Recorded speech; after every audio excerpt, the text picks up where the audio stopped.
Hey guys, welcome back to the channel. It's me, Adam, and you are watching Unlimited Options Investing. In this video, we're going to take a look at Cathie Wood and what she said in terms of the recession she thinks we're in right now, inflation, the Fed, and inventories, and how they're playing a major part in supply and demand. So let's get right to it. If this is your first time on the channel, welcome aboard. Smash that subscribe button as well as the like button, and let's get started.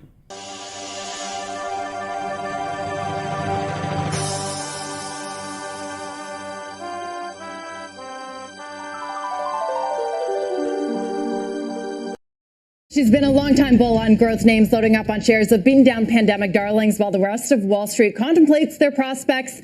And the earnings season so far has been punishing to some of her biggest holdings, like Roku today, down 23%. Joining us now, ARK Invest, Cathie Wood. Cathie, thank you so much for spending your time with us on a Friday evening. Now, is there anything so far in the earnings season or the economic data, anything else that would make you waver in your conviction of the growth trade?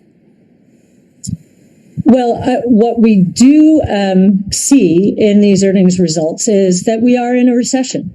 And we've been calling for a recession for quite some time, a lot of it based on excess inventory. So we think this is an inventory-led recession.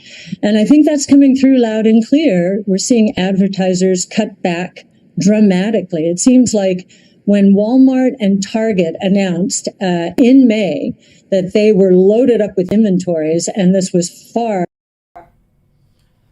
I remember those earnings actually really well, and I remember them talking about their inventories and how they have excess inventories, and consumers, even with all this inflation, they're looking toward buying more food and making sure they can get the staples, but they don't really care so much about like clothing, for example, and those inventories of clothing are getting higher and higher. So what their plan was, in order to sell those inventories and get rid of them, was to mark the price down but keep things like food the same, because obviously people need food to eat. Above what they had expected, and that they were going to have to do something about it. You know, a lot of advertisers started cutting budget, saying, okay, this is a possible recession indicator. And as you know, we've just gotten 2 consecutive quarters of negative real GDP growth, but a lot of people still are fighting the notion that we're in a recession. Yeah, certain people are fighting that notion. A lot of economists like yourself, there is a technical recession, but then there's also what a lot of folks, including Fed Chair Jay Powell, says isn't necessarily recession. They define it as a broad-based slowdown across a number of industries. Are you seeing that? Yeah, I think this is a recession. And I think what the Fed is really focused on is employment as a gauge. Employment is a lagging indicator. The CPI, the PPI, all of those are lagging indicators. Just to interrupt her for a second, and this is something I keep hearing about, not just from Cathie Wood, but all these indicators that the Fed are always looking at are always backwards looking, meaning they've already happened by the time the Fed can react. Essentially, the Fed is always going to be wrong because they're never acting in real time with real-time data and always looking at what has already happened and then making judgments on what happened like a month and a half ago or a month ago. So just some food for thought when it comes to the Fed and their decision making. If you look at initial unemployment insurance claims, they're up 50% from the low. So I do believe we're going to see some significant disappointment in the employment numbers moving ahead. And I also think, based on what we're seeing from gold, the gold price actually peaked in August of 2020. Many people don't know that. And it's down near the... I knew that. I remember August 2020 and everyone was saying gold was the way. I remember everyone was on the gold train. And I remember very, very well, it had reached just above $2,000 an ounce. And I'm pretty sure it almost reached something very similar, I think, in 2021, early 2022, where we were about $2,000 an ounce. But I remember everyone was like, gold is the way, you know, gold... This is the best investment ever. Back in 2020, and this is before the meme stocks and AMC and GME, and I do remember that very well. The low end of a range, a 2-year range, that's an important inflation gauge. And then copper price. The copper price broke down. It broke a 1-year trading range.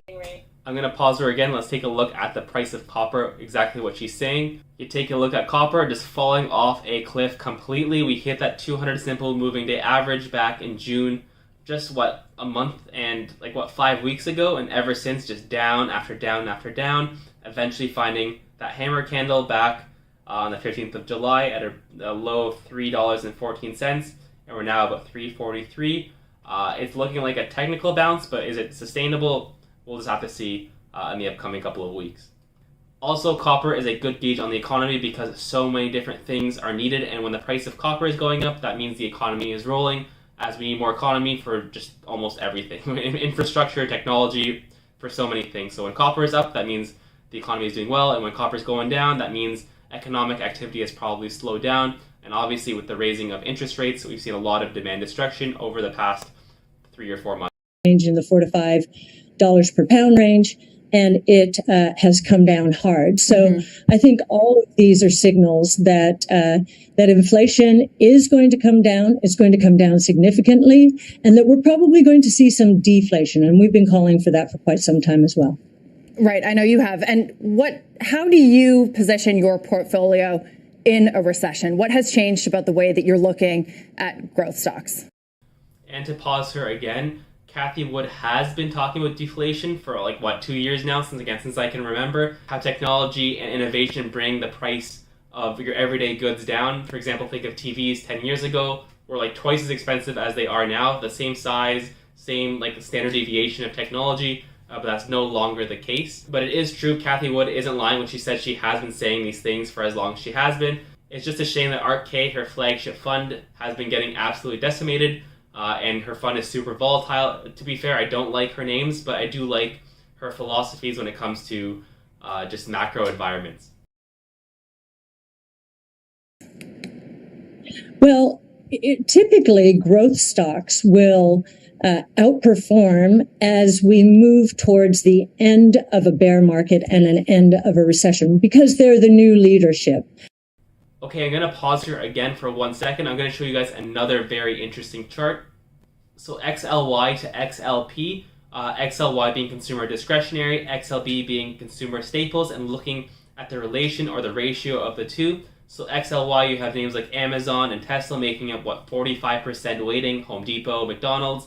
And XLP staples, you're looking at Procter & Gamble, diapers, deodorants, those kind of products, shampoos, Coca-Cola, Pepsi, Costco, Walmart. So things that people are going to keep buying no matter what's happening in the economy. So when you take a look at this chart, I look at it as a risk on, risk off gauge. So looking at this 2.2 area, which we're currently above for the moment, I don't know if it's going to sustain or not, but I look at that as a key area that if we break through it with conviction, it could be kind of a sign that risk on is finally back in for real in the market, as XLY has been outperforming XLP ever since, let's say, a couple of weeks ago, the 13th of July. But until this one starts to really break out is when you'll see those risk-on assets really taking off versus the risk-off consumer defensives. And even looking at XLK to RSP, XLP being information technology, so Apple, Microsoft, Nvidia, versus RSP, which is the S&P 500 equally weighted. We can also see that technology has also been outperforming and even potentially even breaking out for the time being. But again, can we hold on to these levels and sustain? Is a matter to be seen. As well as even QQQ to the S&P 500, so NASDAQ to the SPY. The NASDAQ is more technology heavy, and again we see some kind of breakout as well, as QQQ has been outperforming ever since the end of May. And another bonus one is you have ARK-K to QQQ, but again ARK-K and these low profit technology names that are supposed to be innovative, Coinbase, Roku, again names I don't necessarily like, haven't really been outperforming that much as it's been going sideways, which is why I personally invest in high quality blue chip names versus the speculation, because I don't know. Again, I'm not a fan of the ARK-K name, so I'll just leave it at that.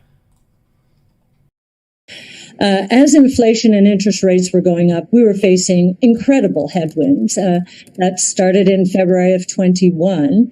And it looks like, at least so far, that we bottomed on an intraday basis based on our flagship strategy on May 12th. And we actually bottomed before the NASDAQ and the S&P did. The S&P broke down to new lows after that. So that was an early signal that we might be turning the corner here. But I think to really turn the corner, the Fed does need to change its spots. It's getting all kinds of signals that it should, like an inverted yield curve. And yet, I think it's paying attention to lagging indicators of inflation, determined not to be blamed for letting the genie out of the bottle and causing another 70s-like inflation period. So me personally, I agree with Cathie in terms of we are going to see deflation over the medium to long term, and the Fed is also looking at lagging indicators, and for the market to really truly rally. We've seen a rally over the past 5 or 6 weeks, but for it to be for real and to continue, no more bear market. This is not a bear market rally. None of that crap. We just want to see tendies for the rest of forever. We need to see the Fed pivot, whether that's through CPI not coming in as hot as we think it is, or commodities continuing to fall off a cliff, or just the economy overall getting too soft for the Fed's liking.